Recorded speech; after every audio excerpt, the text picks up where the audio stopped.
Hello everyone, you are welcome in physics shorts. Last lecture में हमने बात की थी वर्क डन के बारे में, वर्क और उसके फॉर्मूले के बारे में, टाइप्स ऑफ वर्क हमने उसमें सीखा था, positive work, negative work, zero work done की कंडीशंस, और हमने उसका फॉर्मूला डिराइव किया था। उसके बाद क्लास 10th का उसी चैप्टर का नेक्स्ट टॉपिक बनता है power and energy. Work, power और एनर्जी तीनों एक साथ ही डिस्कस किए जाते हैं। तो वर्क हमने डिस्कस कर लिया था। आई होप कि आपने वो वाली स्लाइड्स देखी होंगी, आपने उसको समझ लिया होगा। अगर कोई डाउट है तो आप प्लीज़ कमेंट बॉक्स में हमें रिप्लाई करते रहें और हमसे बात करते रहें, जिससे कि हमें पता चले कि आपको हमारा जो कंटेंट है वो कितना अच्छा लग रहा है, आपको कितना पसंद आ रहा है, या उसमें क्या इम्प्रूवमेंट की रिक्वायरमेंट है। तो आगे बात करेंगे हम पावर और एनर्जी पर। आज का हमारा जो डिस्कशन होने वाला है वो पावर और एनर्जी को लेकर के होगा, और एनर्जी के टाइप्स के बारे में भी हम बात करेंगे। तो सबसे पहले हम बात करते हैं व्हाट इज़ पावर। पावर जो होता है, इसकी सिंपल सी डेफिनेशन होती है, सिंपल वर्ड्स में, the rate of doing work. The rate of doing work is known as power. Power delivered by any machine भी हो सकता है, power delivered by any person भी हो सकता है।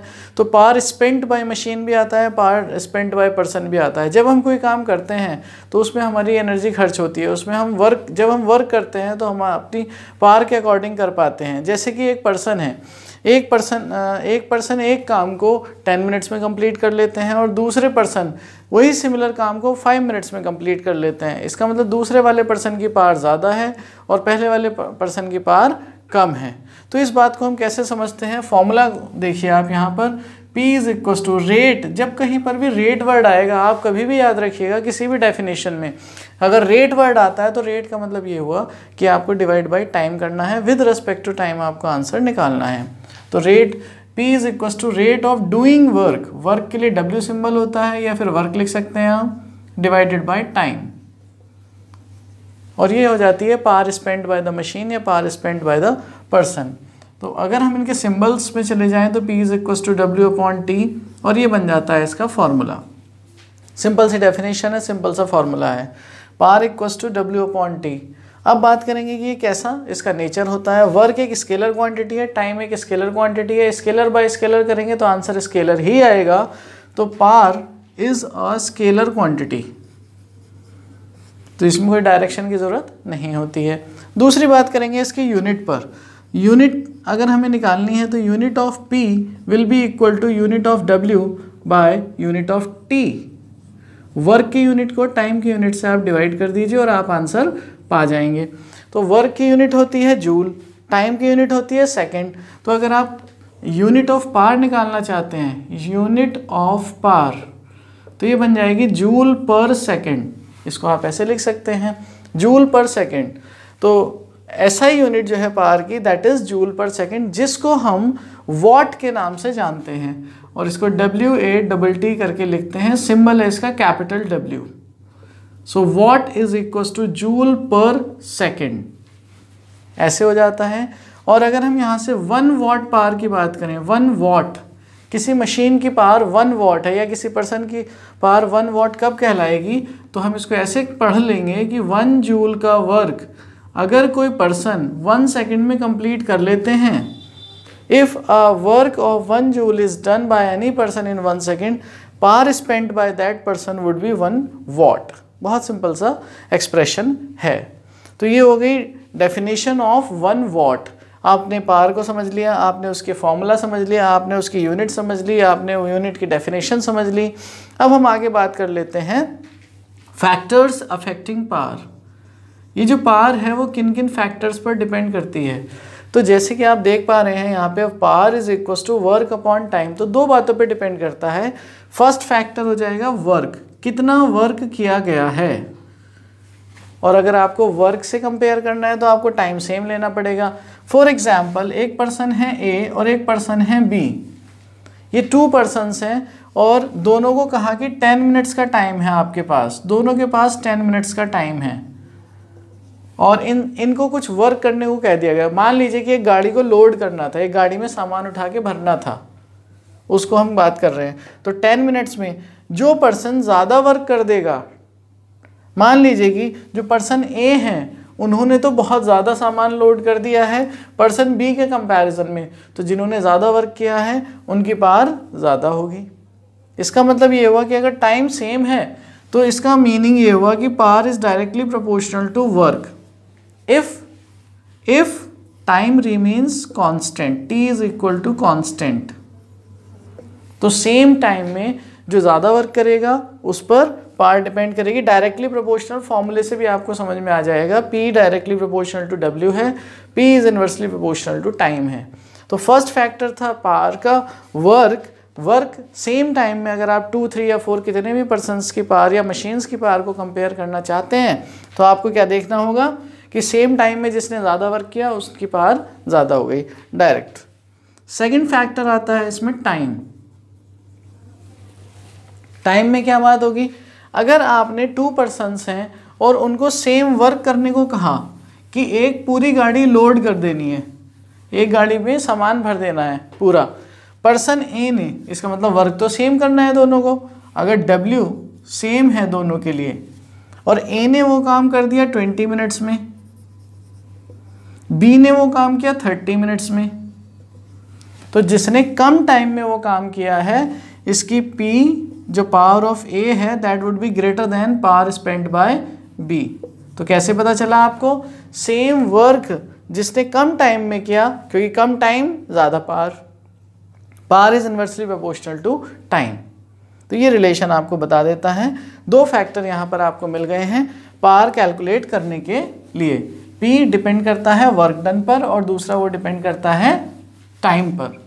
अब इसका एक और फॉर्मूला भी बन जाता है, कभी कभी उस फॉर्मूले के बारे में भी हम बात कर लेते हैं। देखिए वो क्या है, वर्क का फॉर्मूला आपने पढ़ा था force into displacement.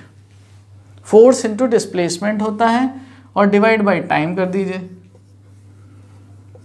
F vector dot S vector.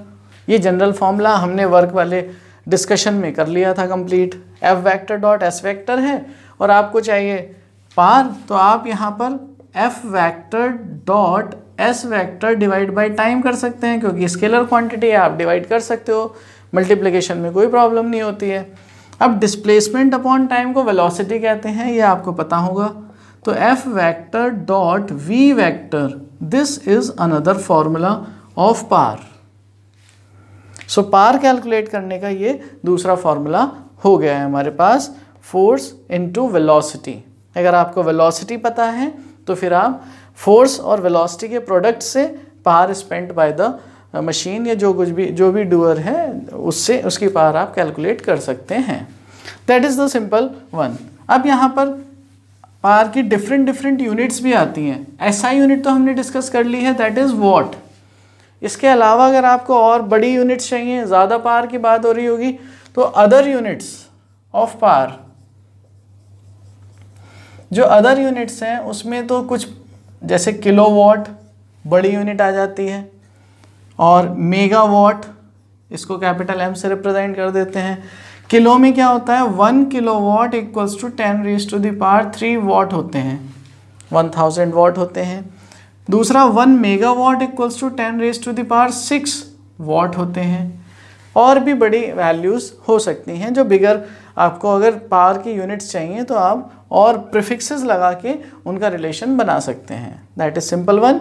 एक स्पेशल यूनिट होती है जो मैकेनिकल इंजीनियरिंग में यूज़ की जाती है मशीन्स की पावर को बताने के लिए। अगर आप अपने घर पर, जो वाटर पंप सबके घर पे होता है पानी निकालने के लिए, ग्राउंड से पानी टैंक में भरते हैं वाटर मोटर पंप की हेल्प से, आप उसकी पावर, उसके ऊपर जो टैग लगा है, अगर आप उसमें जाके पावर को चेक करेंगे तो उसकी पावर हॉर्स पावर में, वहाँ पे एक यूनिट लिखी होगी जिसको हॉर्स पावर कहते हैं, HP हॉर्स पावर होती है ये। तो मशीन्स की, इंजन्स की, गाड़ी के इंजन्स की पावर जो है वो इसी यूनिट में बताई जाती है। ये बड़ी यूनिट है और इसकी वैल्यू होती है 746 वाट, 746 वाट इसकी यूनिट होती है। 1 हॉर्स पावर की वैल्यू होती है। तो अगर इतने वाट होगा तो उसे 1 HP कह देंगे, और इसका डबल मल्टीपल इसके करते चले जाएंगे तो और बड़ी मोटर्स हैं 2 HP, 3 HP, 4 HP की भी हो सकती हैं। तो ये सारा का सारा डिस्कशन था पावर के बारे में। एक छोटा सा टॉपिक है, बहुत ज़्यादा वैल्यूज, बहुत ज़्यादा डिटेल इसमें नहीं है, तो इतना सफिशिएंट है आपके लिए, इतना जानने के लिए 10th क्लास के लेवल से। अब अगर हम आगे की बात करें तो नेक्स्ट टॉपिक हमारे पास आता है एनर्जी। What is energy? तो एनर्जी जब कहीं पे भी बात आती है कि कितनी एनर्जी है या कहाँ पर एनर्जी है, तो उसके लिए हम चेक करते हैं वर्क डन। भाई आप मान लीजिए आप मॉर्निंग में सोकर उठते हैं और फिर आप जो है ब्रेकफास्ट करते हैं, उसके बाद आप अपने काम पर चले जाते हैं। अगर आप ब्रेकफास्ट नहीं करते हैं तो आपको ऐसा लगेगा कि आज हम वर्क नहीं कर पाएंगे, बहुत जल्दी आप टायर्ड फील करेंगे और आपकी एफिशिएंसी कम हो जाएगी, आप उतना वर्क नहीं कर पाएंगे या उतने अच्छे से वर्क नहीं कर पाएंगे जितना अच्छे से आप अगर हेल्दी ब्रेकफास्ट लेकर के जाते हैं। क्योंकि जब आप ब्रेकफास्ट लेते हैं तो फूड से आपको एनर्जी मिलती है और वही एनर्जी के इक्विवेलेंट आप वर्क कर पाते हैं। तो एनर्जी जो है इसी तरह से डेफिनेशन एनर्जी की बन जाती है कि capacity to do work, capacity, और कैपेसिटी फिक्स्ड हो जाती है, कैपेसिटी टू डू वर्क। क्योंकि आप किसी की कैपेसिटी को तो मेजर कर नहीं सकते, ऐसी कोई मशीन तो है नहीं जो हमारी बॉडी में लगा दे और हमारी कैपेसिटी बता दे। जैसे थर्मामीटर आपकी बॉडी में लगा दे, टेम्परेचर बता देता है, लेकिन कैपेसिटी बताने वाली कोई मशीन नहीं है कि आपकी कैपेसिटी जो बता दे। तो capacity to do work is called energy. कितनी कैपेसिटी है आपके अंदर वर्क करने की, तो इसका मतलब ये हुआ आप डायरेक्टली सीधे सीधे आप जाकर के वर्क को मेजर कर लीजिए कि आपने कितना वर्क किया। आप किसी काम में लग गए और आपने उसको जब स्टार्ट किया वहाँ से एंडिंग तक आपने कितना वर्क किया और उसके बाद आपकी बॉडी में एनर्जी बची है या नहीं बची है। अगर नहीं बची है तो इसका मतलब सारी एनर्जी आपने खर्च कर दी उस वर्क को करने में, और अगर उसके बाद भी एनर्जी बची है इसका मतलब अभी आप और वर्क कर सकते हो। तो डायरेक्टली एनर्जी जो है वो कैपेसिटी टू डू वर्क, मतलब एनर्जी का मेजरमेंट वर्क से होता है। जहाँ कहीं भी किसी भी टाइप की एनर्जी की बात हो रही है और आपको मेजर करनी है तो आप कैसे कर लेंगे कि उस एनर्जी की वजह से बॉडी कितना वर्क कर पा रही है, that is known as the energy, amount of energy present in the body. So energy को मेजर कैसे करेंगे, वर्क करके। और हम आगे जो डेफिनेशंस पढ़ेंगे उसमें भी हम यही सीखेंगे कि जो एनर्जी है वो वर्क के फॉर्म में ही मेजर की जाती है। अब आप यहाँ पर समझिएगा, एनर्जी का ये तो डेफिनेशन हो गई, इसका मतलब एनर्जी कोई अलग से फॉर्मूला तो बनेगा नहीं, आप वर्क कैलकुलेट करेंगे वही एनर्जी के इक्वल हो जाएगा। तो W वर्क डन निकालने का मेथड आपको ऑलरेडी पता है, तो वहाँ से एनर्जी आ जाएगी। अब बात करेंगे, क्योंकि work is a scalar quantity, therefore energy will also be a scalar quantity. क्योंकि एनर्जी और वर्क एक ही बात हो गई, कितना वर्क कर रहे हैं वो एनर्जी पे डिपेंड कर रहा है, कितनी एनर्जी है जितना वर्क कर रहे हैं उस पर डिपेंड कर रहा है। तो ये स्केलर है तो ये भी स्केलर क्वांटिटी है। अब बात करेंगे एसआई यूनिट पर। वर्क डन जो आप मेजर करते हो वो आप मेजर करते हो जूल में, एसआई यूनिट है joule, denoted by capital J। और सीजीएस यूनिट होती है अर्ग, ERG, अर्ग। जो वर्क की यूनिट है वही एनर्जी की भी यूनिट है। तो SI unit of energy is joule, CGS unit is अर्ग। अब इनके रिलेशंस और डेफिनेशन पर बात कर लेते हैं। आपने पढ़ रखा था कि 1 जूल वर्क तब होता है जब 1 न्यूटन का फोर्स लगा करके किसी बॉडी को 1 मीटर का डिस्प्लेसमेंट फोर्स की डायरेक्शन में ही दे देते हैं। 1 न्यूटन का फोर्स लगा के अगर बॉडी को 1 मीटर डिस्प्लेस करते हैं in the direction of force, then the work done is 1 joule. अब यहाँ पे अगर हम एनर्जी कहेंगे तो क्या कहेंगे, अगर किसी बॉडी पर 1 न्यूटन का फोर्स लगाकर उसे फोर्स की डायरेक्शन में 1 मीटर डिस्प्लेस कर देते हैं, तब जितनी एनर्जी बॉडी की स्पेंट हो गई है, जो खर्च हो गई है, that is equal to 1 joule. ये हो जाएगा। और इसी तरह से 1 अर्ग की अगर डेफिनेशन बनानी है तो यहाँ पर सीजीएस सिस्टम में फोर्स की यूनिट आती है डाइन, सो 1 डाइन इंटू 1 सेंटीमीटर, ये रिलेशन हो जाता है। अब इन दोनों के बीच में भी आपको रिलेशन की ज़रूरत पड़ती है, रिलेशन बिटवीन जूल एंड अर्ग। तो अगर आप बनाना चाहते हैं तो आप ऐसे लिखिएगा 1 joule equals to 1 newton into 1 meter. और 1 न्यूटन में 10⁵ डाइन होते हैं, ये आपको पता होना चाहिए, आपको पता ही होगा। और 1 मीटर में 10⁻² सेंटीमीटर होते हैं। तो ये क्या बन जाएगा आपके पास, 10⁻⁷ डाइन इंटू सेंटीमीटर। और डाइन इंटू सेंटीमीटर ये लिखा हुआ है, इसको हम अर्ग कह देते हैं, इसलिए 1 जूल इज इक्वल टू 10⁻⁷ अर्ग। तो हम इसको क्लियरली अगर यहाँ पर लिख देंगे तो रिलेशन है आपके पास 1 जूल इक्वल्स टू 10⁻⁷ अर्ग। एग्जाम्स में class 10th ICSE board exams में कई बार ये क्वेश्चन पूछा गया है कि इन दोनों में रिलेशन क्या होता है। तो इसको अच्छे से लर्न कर लीजिए, इसको मार्क कर लीजिए कि ये इम्पॉर्टेंट है और आपको इसको याद रखना चाहिए, क्योंकि ये वर्क में भी आएगा, वर्क के रिलेशन में भी आएगा, वर्क की यूनिट भी यही है, एनर्जी में भी आएगा, तो डबल इम्पॉर्टेंट हो गया। वर्क में भी पूछ सकते हैं और एनर्जी में भी सेम बात होगी। इसके अलावा हमारे पास जो एनर्जी है, एनर्जी हम डिफरेंट फॉर्म्स में डिफरेंट प्लेसेस पर अलग अलग तरह से यूज़ करते हैं, तो इसीलिए एनर्जी की यूनिट्स भी अलग अलग तरह की हो जाती हैं।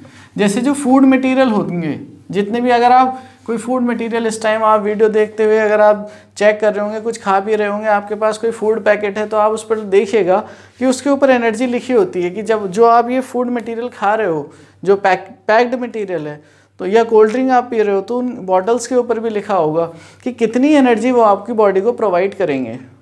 तो वो एनर्जी वहाँ पर जब आप चेक करोगे तो वहाँ पर एनर्जी की आपको एक नई यूनिट मिलेगी, दैट इज़ कैलोरी। कितने कैलोरीज। कई बार लोग क्या करते हैं, वर्कआउट करने जाते हैं, जिम जाते हैं, तो कहते हैं कैलोरीज बर्न करनी है हमें। तो कैलोरीज मतलब क्या है, अपनी एनर्जी खर्च करते हैं, क्योंकि वर्क कर रहे हैं वहाँ पे, तो एनर्जी खर्च कर रहे हैं। तो वर्क और एनर्जी दोनों एक दूसरे के इक्विवेलेंट हैं। तो ये एक अलग यूनिट है, अलग तरह के मेजरमेंट, अलग अलग जो फील्ड्स हैं हमारे, जिनमें हम डिफरेंट फॉर्म्स में एनर्जी को यूज़ करते हैं। जैसे इलेक्ट्रिकल एनर्जी है तो वहाँ पे अलग यूनिट आ जाएगी, और ये फूड मटेरियल्स के लिए है तो उनके लिए अलग एनर्जी अलग यूनिट आ जाती है। और इसी तरह से जूल कहीं पे यूज़ करेंगे, अगर आप मैकेनिकल वर्क की बात कर रहे हैं, तो डिफरेंट एस्पेक्ट्स में एनर्जी की डिफरेंट यूनिट्स होती हैं। अभी और आगे भी डिस्कस करेंगे। तो इसका रिलेशन आपको पता होना चाहिए। 1 कैलोरी की वैल्यू हो जाती है 4.182 जूल। ये ऐसा यूनिट के साथ सबका रिलेशन आपको ज़रूर पता होना चाहिए। सो 1 कैलोरी इक्वल्स टू 4.182 जूल होता है। अब अगर आप इसको जूल से कन्वर्ट करना चाहेंगे तो 1 joule equals to 1 calorie divided by 4.182 कर लेंगे और आपको आंसर मिल जाएगा। कई बार हम इसको जो है राउंड ऑफ करके ऐसे भी लिख देते हैं 4.2 जूल। तो 1 कैलोरी इक्वल्स टू, कैलोरी को शॉर्ट में CAL से भी रिप्रेजेंट किया जाता है। नॉर्मली जो फूड पैकेट्स होते हैं उनमें ऐसे ही करके लिखा होता है CAL, कितना कैलोरीज हैं जो वहाँ से आपको मिल रही हैं। 4.2 जूल। अगर इसकी बड़ी यूनिट बनानी हो तो किलो कैलोरी हो जाएगा। किलो कैलोरी को KCAL ऐसे करके लिख देते हैं, और इसको 1 कैलोरी, किलो कैलोरी, किलो में किलो इक्वल्स टू 1000 होता है। 1 kilo of something equals to 1000 of something.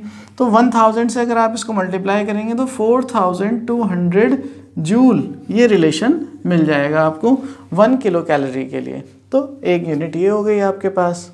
इसके बाद हम बात करें नेक्स्ट यूनिट, जो कि इलेक्ट्रिसिटी में, इलेक्ट्रिसिटी कंजम्पशन के लिए यूज़ करते हैं।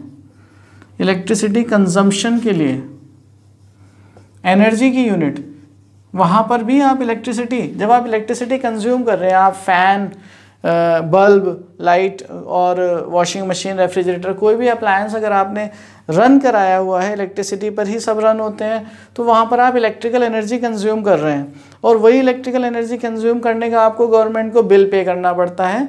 तो वो जो मेजरमेंट है कि कितना एनर्जी आपने कंज्यूम कर लिया किसी इलेक्ट्रिकल अप्लायंस को रन कराकर, वो जो मेजरमेंट है, वो मेजरमेंट एक अलग यूनिट में होता है, and that unit is kilowatt hour.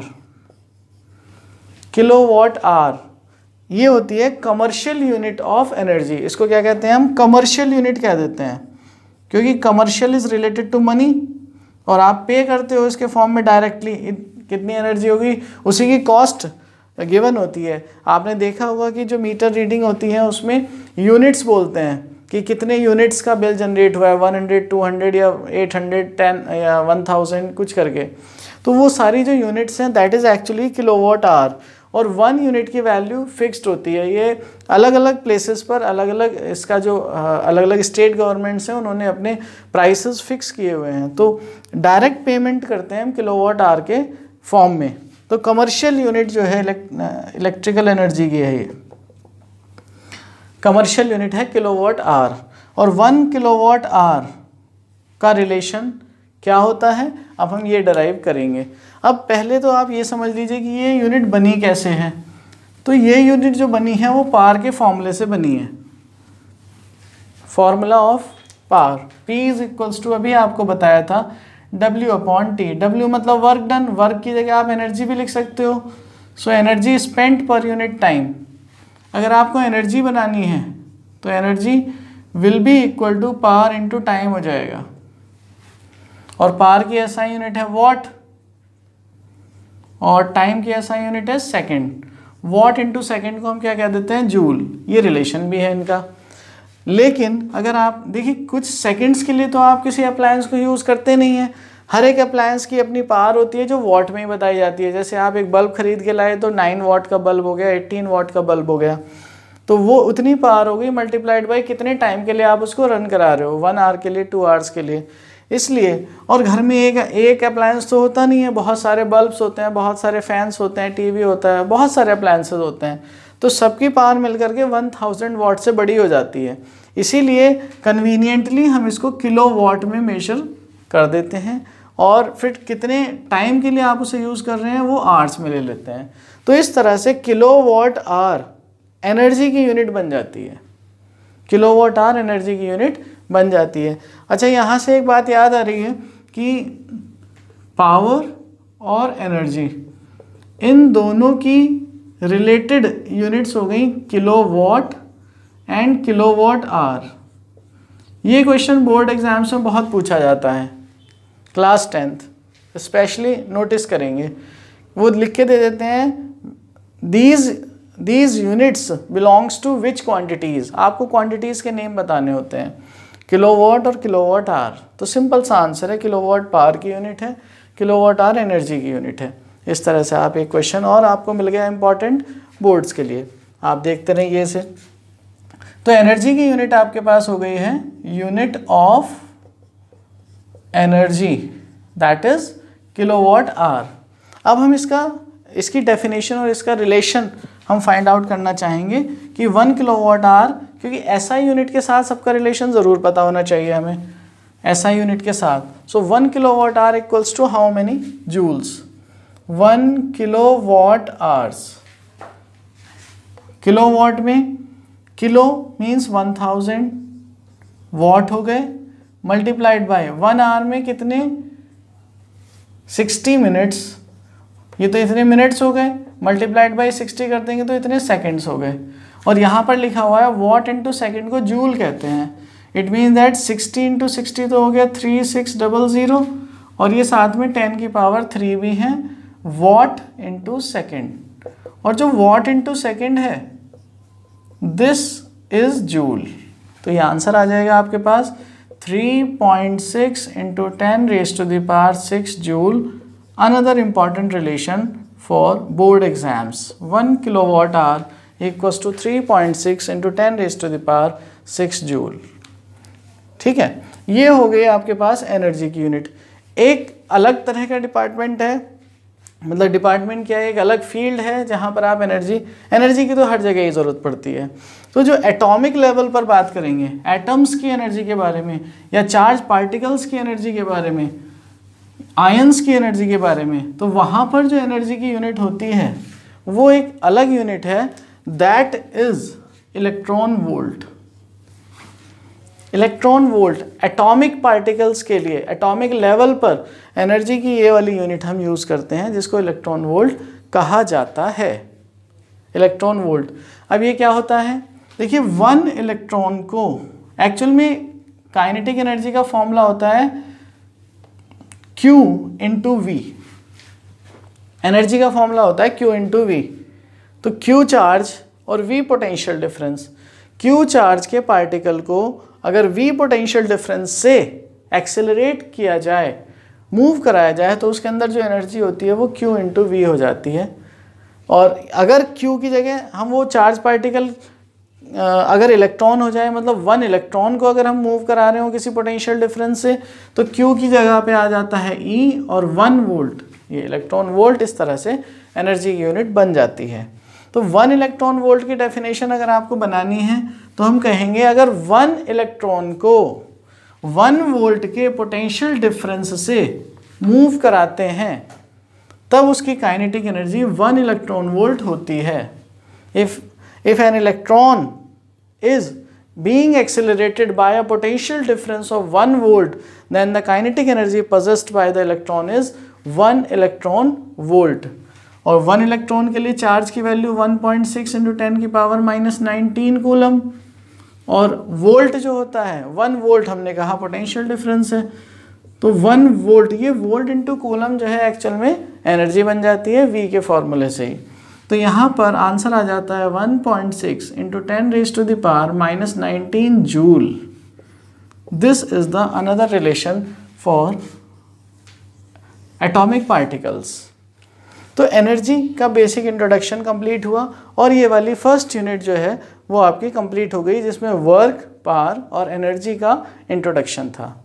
इसके बाद नेक्स्ट यूनिट स्टार्ट होती है जिसमें डिफरेंट फॉर्म्स ऑफ एनर्जी के बारे में बात की गई है।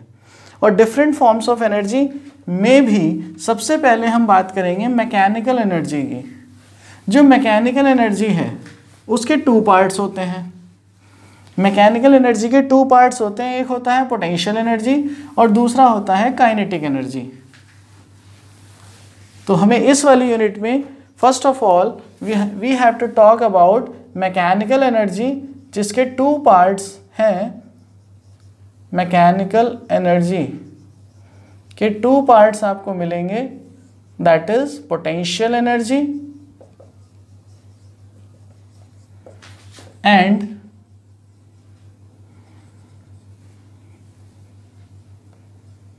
Kinetic energy. अब हम बात करेंगे सबसे पहले पोटेंशियल एनर्जी पर। What is potential energy? तो देखिए, ये जो पोटेंशियल एनर्जी है इसके लिए आपको 2 वर्ड्स याद रखने होंगे। पोटेंशियल एनर्जी जो होती है किसी भी ऑब्जेक्ट में, वो उसकी स्टेट, किसी पर्टिकुलर स्टेट की वजह से उसके अंदर होती है। स्टेट की वजह से या उसकी शेप की वजह से, कोई स्पेशल शेप हो सकती है, या उसके साइज की वजह से, या फिर उसके पोजीशन की वजह से आप कह सकते हो। किसी ऑब्जेक्ट, मतलब जो ऑब्जेक्ट जैसा भी वो है उसकी उसी स्टेट की वजह से बॉडी के अंदर जो एनर्जी होती है वो पोटेंशियल एनर्जी कहलाती है। एक एग्जांपल समझिए, आप यहाँ ये ग्राउंड लेवल है, this is the ground level. यहाँ पर कोई स्टोन ऐसे रखा है तो ऐसे पड़ा रहेगा, इसके अंदर कोई एनर्जी नहीं दिखेगी आपको, कुछ नहीं होगा, इसका पड़ा ही रहेगा ऐसे। लेकिन आप इसको यहाँ से उठा करके आप अपने घर की छत पर ले जाइए यहाँ, और यहाँ ले जाके आप रख दीजिए, तो अब ये नॉर्मल स्टेट में नहीं है, अब ये ग्राउंड से इतनी हाइट ऊपर आ गया है। तो यहाँ पर जैसे ही अगर आप इसको छोड़ दोगे ना यहाँ से, तो अपने आप नीचे को भागना शुरू कर देगा, रुकेगा नहीं। तो भाई इसके अंदर एनर्जी कहाँ से आई? ये चलने क्यों लगा? ये अपने आप नीचे को भागने क्यों लगा? इसके अंदर इसका मतलब एनर्जी आ गई है कुछ, जिसकी वजह से ये चलने लगा है। जबकि यहाँ पे रखा था, यहाँ से आप छोड़ दोगे, चाहे पकड़ के रखो ग्राउंड पे या छोड़ दो, तो वैसे ही रहेगा उसी स्टेट में, कोई पोजीशन में चेंज नहीं आता, कोई मूवमेंट नहीं होता है। लेकिन इतनी हाइट पर रखते हैं तो वहाँ से छोड़ते ही अपने आप चलना शुरू कर देता है। तो इसका मीनिंग ये है कि इस रेज्ड पोजीशन में, रेज्ड आपने इसको उठाया है, इस रेज्ड पोजीशन में इसके अंदर जो एनर्जी है वो इसकी स्पेसिफिक हाइट की वजह से है, स्पेसिफिक पोजीशन की वजह से है, तो वो एनर्जी इसके अंदर पोटेंशियल एनर्जी कहलाएगी। एक दूसरा एग्जांपल और बताते हैं। जैसे कोई स्प्रिंग आप ले लीजिए, एक स्प्रिंग है और इस तरह से, अब आप क्या करेंगे, इसके ऊपर एक बॉल रख दीजिए, इस तरह की कोई बॉल, और आप इसको दबा दीजिए, कंप्रेस कर दीजिए। तो कंप्रेस्ड स्टेट में इसके अंदर एनर्जी आ जाती है, जैसे ही छोड़ेंगे तुरंत ऊपर को भाग जाता है। ये तो नॉन लिविंग थिंग है, ये तो खाना नहीं खाता है, इसको एनर्जी कहाँ से मिल रही है? हम खाना खाते हैं तो हमें एनर्जी मिलती है बोलने की, काम करने की, लेकिन इसके अंदर एनर्जी कहाँ से आ गई? क्योंकि ये जब उस स्टेट में था, कंप्रेस्ड वाली स्टेट में था, तब इसके अंदर कुछ एनर्जी थी। किसकी वजह से? अपनी स्पेसिफिक पोजीशन की वजह से, अपनी स्पेसिफिक कंप्रेस्ड स्टेट की वजह से।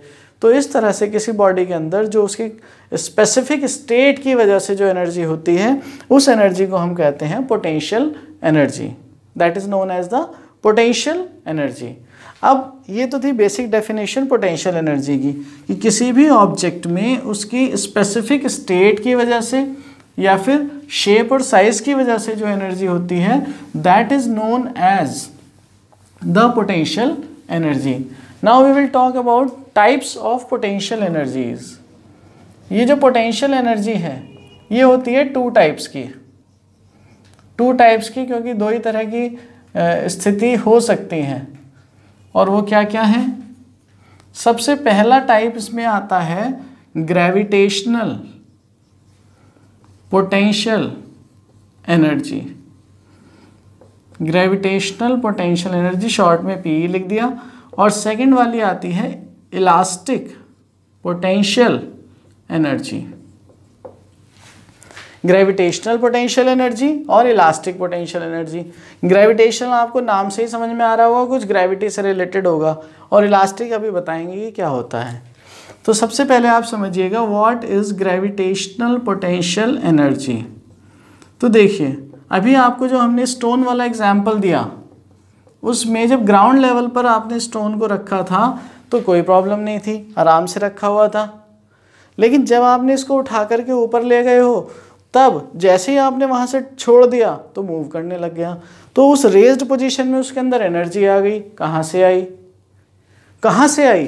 तो जब आप किसी ऑब्जेक्ट को ग्राउंड से उठा करके ऊपर ले जाते हैं, तो इस पोजीशन में यहाँ से यहाँ तक लाने के लिए आपने इस पर क्या किया है? वर्क किया है।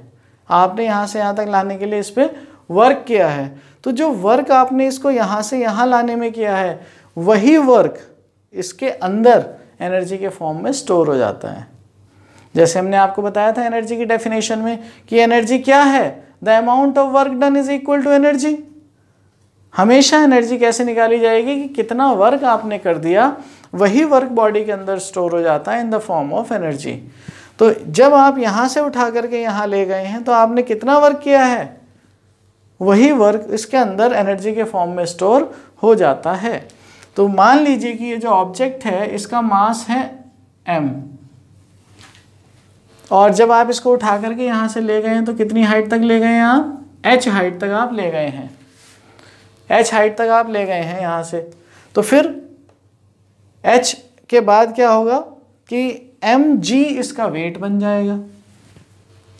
इस बॉडी का वेट कितना बन जाएगा? mg, mass into acceleration due to gravity. So weight के अगेंस्ट आपको फोर्स लगाना पड़ेगा। वेट तो डाउनवर्ड एक्ट कर रहा है, आप बॉडी को ऊपर लेके जा रहे हो। जब बॉडी को ऊपर लेके जा रहे हो तो आपको क्या करना पड़ेगा? आपको कम से कम इतना ही फोर्स अपवर्ड डायरेक्शन में लगाना पड़ेगा, इतना मूवमेंट करने के लिए।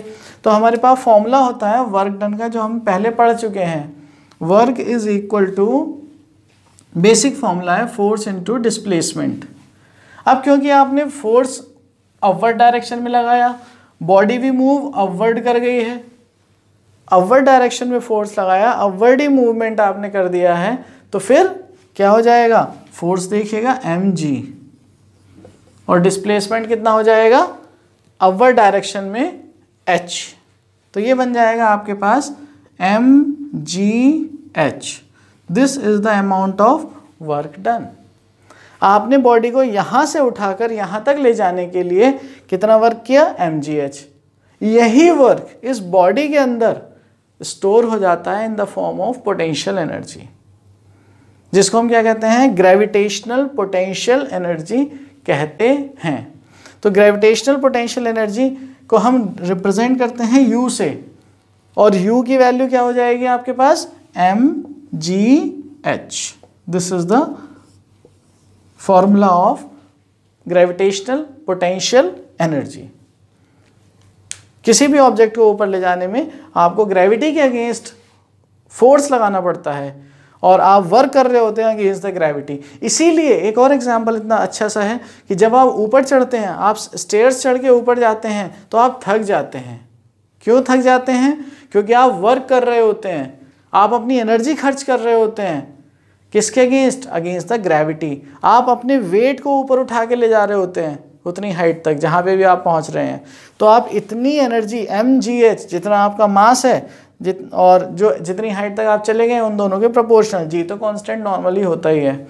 तो अगर कोई किसी पर्सन का मास बहुत ज़्यादा होगा वो और आपका, अगर आपका मास कम है और उन पर्सन का मास ज़्यादा है और फिर आप दोनों सेम हाइट जा रहे हो, तो जिसका मास ज़्यादा है वो जल्दी थक जाएगा, उनकी ज़्यादा एनर्जी खर्च होगी।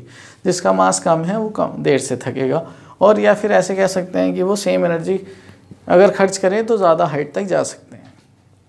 This was about gravitational potential energy. इसी का सेकेंड पार्ट होता है इलास्टिक पोटेंशियल एनर्जी।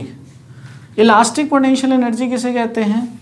ये इलास्टिसिटी की वजह से जनरेट होती है। इलास्टिक पोटेंशियल एनर्जी किसकी वजह से जनरेट होती है? इलास्टिसिटी की वजह से जनरेट होती है।